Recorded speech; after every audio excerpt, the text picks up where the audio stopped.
बुद्धा अमृतवाणी, आप क्या लेना पसंद करेंगे, खुशी या गम? जानिए बुद्ध से जुड़ी ये कहानी। महात्मा गौतम बुद्ध को बौद्ध धर्म का संस्थापक कहा जाता है। उन्होंने वर्षों बोध गया के बोधि वृक्ष के नीचे बैठकर तपस्या की और इसके बाद उन्हें दिव्य ज्ञान की प्राप्ति हुई। बुद्ध ने अपने विचारों और उपदेशों से पूरे संसार को शांति और अहिंसा का मार्ग दिखाया। इसलिए कहा जाता है कि बुद्ध के विचार आपका जीवन बदल सकते हैं। बुद्ध की आज की अमृतवाणी में आपको बताएंगे गौतम बुद्ध से जुड़ी एक ऐसी कहानी के बारे में जिससे आपके जीवन में खुशियां ही खुशियां रहेंगी।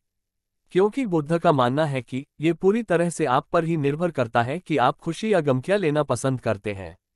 बुद्धा अमृतवाणी, आप क्या लेना पसंद करेंगे, खुशी या गम? जानिए बुद्ध से जुड़ी ये कहानी। बुद्धा अमृतवाणी, आप क्या लेना पसंद करेंगे, खुशी या गम? जानिए बुद्ध से जुड़ी ये कहानी। बुद्धा अमृतवाणी, महात्मा बुद्ध के उपदेश, विचार व कहानियों से जीवन में सकारात्मक बदलाव आते हैं। बुद्ध कहते हैं कि बुद्ध बनने के लिए मेरे विचारों को सुनो और अपने जरूरत के अनुसार रूपांतरित कर अनुसरण करो।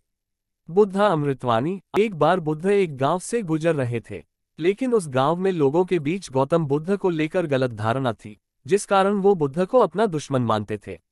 जब उस गांव में बुद्ध आए तो गांव वाले उन्हें बहुत भला बुरा कहने लगे और बदुआएं देने लगे। लेकिन इसके बावजूद भी बुद्ध गांव वालों की बात शांति से और मुस्कुराकर चुपचाप सुनते रहे। गांव वालों ने देखा कि उनकी बातों का बुद्ध पर कोई असर नहीं हो रहा है और वे विनम्रता से उनकी बातें सुन रहे हैं। गांव वाले जब बोलते बोलते थक गए तो आखिर में बुद्ध ने कहा कि यदि आप सभी की बातें समाप्त हो गई हो तो मैं अब प्रस्थान करूं। बुद्ध की बात सुनकर गांव वाले हैरान रह गए। लेकिन उस भीड़ में एक व्यक्ति ने बुद्ध से कहा कि हमने तुम्हारी कोई प्रसन्नता नहीं की है, हम तुम्हें बदुआएं दे रहे हैं, क्या तुम्हें इससे कोई फर्क नहीं पड़ता? बुद्ध मुस्कुराते हुए बोले, जाओ, मैं आपकी गालियां या बद्दुओं को लेता ही नहीं। आपके द्वारा दी गई गालियों से भला मेरा क्या होगा? जब तक कि मैं आपकी गालियों को स्वीकार ही नहीं करता इसका कोई परिणाम ही नहीं होगा। जानते हैं, कुछ दिन पहले एक व्यक्ति ने मुझे बहुत सारे उपहार दिए, लेकिन मैंने उसे लेने से मना कर दिया। जब मैं लूंगा ही नहीं तो कोई मुझे कैसे दे पाएगा? बुद्ध ने पूछा, बताइए, अगर मैंने उपहार नहीं लिया तो उपहार देने वाले व्यक्ति ने क्या किया होगा? भीड़ में से किसी ने कहा, व्यक्ति ने अपने उपहार को अपने पास रख लिया होगा। बुद्ध ने कहा, मुझे आप सब पर इसलिए दया आती है क्योंकि मैं आपकी इन गालियों को लेने में असमर्थ हूं और आपकी ये गालियां आपके पास ही रह जाएगी। सीख।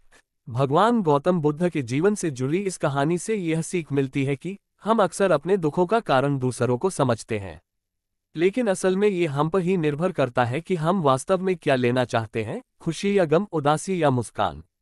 यकीन मानिए, ये छोटी सी कहानी जीवन